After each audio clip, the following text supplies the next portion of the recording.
এই ভিডিওটি দেখার পর আমি নিজেই অনুতপ্ত হয়ে গেছি, আমার এহসাস হয়ে গেছে। হাসরের দিন বান্দার হিসাব কেমন হবে?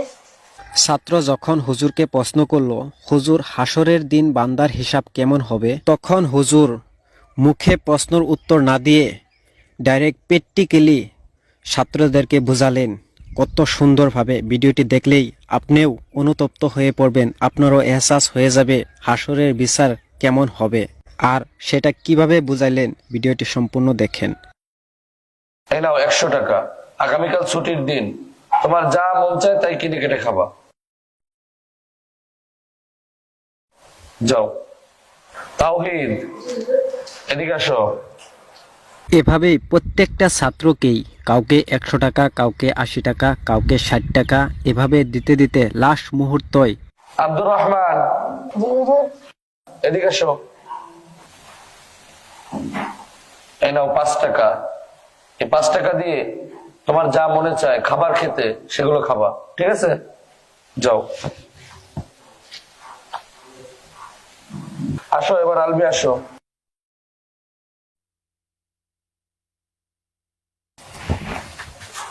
এই নাও 1 টাকা।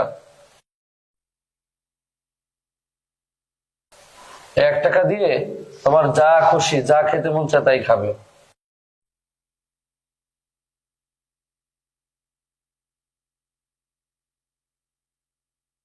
এভাবেই হুজুরে কাউকে বেশি টাকা, কাউকে কম টাকা দিল।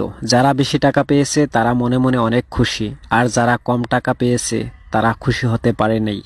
তারপর হুজুরে কি করলো দেখেন। শোনো, আগামীকাল তাহলে সাপ্তাহিক ছুটির দিন, তোমাদেরকে যে টাকা পয়সা দেওয়া হয়েছে তোমরা সকলেই তোমাদের ইচ্ছা মতন খরচ করবা, কিন্তু শনিবার সকালে নাস্তার টাইমে বোর্ডিং ঘরের সামনে এসে তোমরা কে কি খরচ করলা সবকিছুর হিসাব দিবা, ঠিক আছে? তাহলে যাও। এভাবেই হুজুরের কথা মতো ছাত্ররা ছুটির দিন যার যে ইচ্ছা ওই মতে নিজে নিজের টাকা খরচ করলো।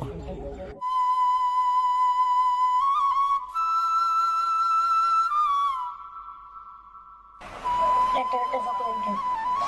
টাকা নাই তোমার কাছে? হ্যাঁ, চকলেট দেবো?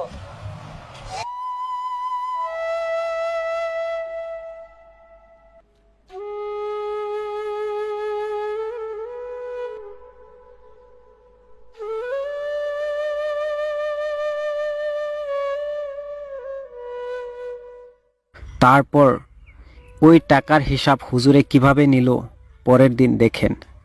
রিফাত, গতদিন যে তোমাকে টাকা দিয়েছিলাম সে টাকা কি কি খাইছো বলো? 100 টাকার হিসাব দাও। কোন আইসক্রিম খেয়েছিল? ওখানে না, আগুনের কড়াইয়ের উপর গিয়ে বলতে হবে।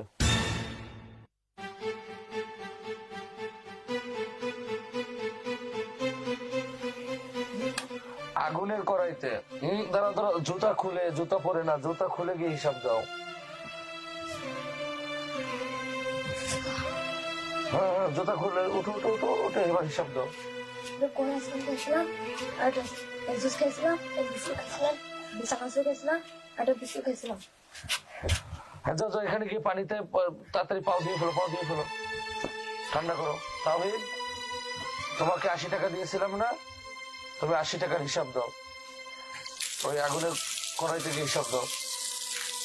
তাড়াতাড়ি যাও, যাও, জুতা খুলে যাও, জুতা খুলে যাও।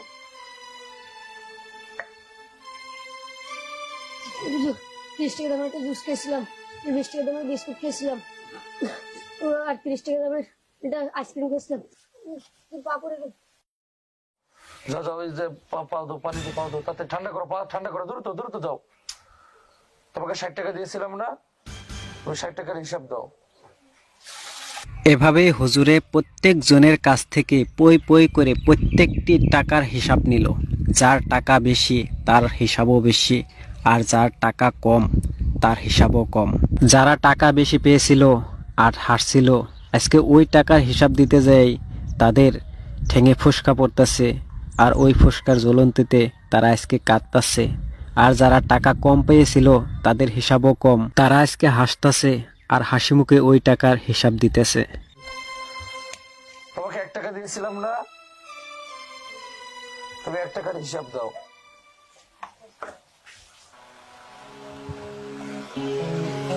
ওদের 1 টাকা দিয়ে একটা চকলেট খেয়েছিলাম। যাও যাও যাও, তাড়াতাড়ি ঠান্ডা পানি লাগাও, ঠান্ডা পানি লাগাও। লাগবে না। লাগবে না? লাগবে না, এদিকে এসো।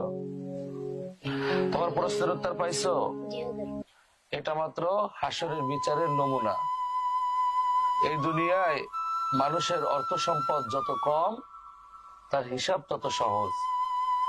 আর মানুষের অর্থ সম্পদ যত বেশি, হিসাবও তত বেশি। তো প্রিয় দর্শক, ভিডিওটি থেকে কি বুঝতে পারলেন? দেখেন, আমাদের যতটুকু আছে ততটুক নিয়ে আমরা সন্তুষ্টিত থাকতে পারি না। আমাদের আরো লাগে। মাটি, বাড়ি, গাড়ি, অর্থ সম্পদ যত হবে ততই আমাদের লাগে। কিন্তু আমরা একটা কথা চিন্তা করি না, যে একদিন হাসরের ময়দানে আমাদের প্রত্যেকটা অর্থ সম্পদের হিসাব দিতে লাগবে পই পই করে। তাই বলি, নিজের যা আছে তা নিয়ে সন্তুষ্টিত থাকেন। রিজিকের মালিক হলো আল্লাহ। আল্লাহর উপর ভরসা রাখেন।